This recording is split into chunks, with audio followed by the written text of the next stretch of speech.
Hər vaxtınız xeyir olsun dəyərli izləyicilər. 9 oktyabr 2025-ci il sabahın hava proqnozunu, yəni 10 oktyabrin hava proqnozunu diqqətinizə çatdırıram. Oktyabrın 10-da ölkə ərazisində gözlənilən hava şəraiti açıqlanıb.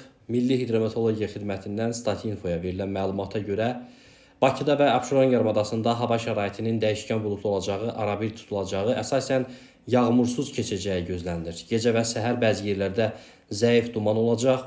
Mülayim şimal-qərb küləyi gündüz arabir güclənəcək. Havanın temperaturu gecə 17-19, gündüz 21-26 dərəcə isti olacaq.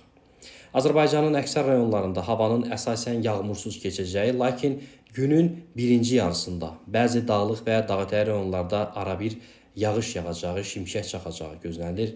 Ayrı-ayrı yerlərdə yağışın qısa müddətli leysan xarakterli olacağı, dolu düşəcəyi, yüksək dağlıq ərazilərdə sulu qara keçəcəyi ehtimal olunur. Bəzi yerlərdə arabir duman olacaq, mülayim qərb küləyi ayrı-ayrı yerlərdə arabir güclənəcək. Havanın temperaturunu gecə 14-18, gündüz 22-27 dərəcə, dağlarda gecə 5-10, gündüz 12-17 dərəcə isti olacaq. Kanalı takip edin, zəhmət olmasa.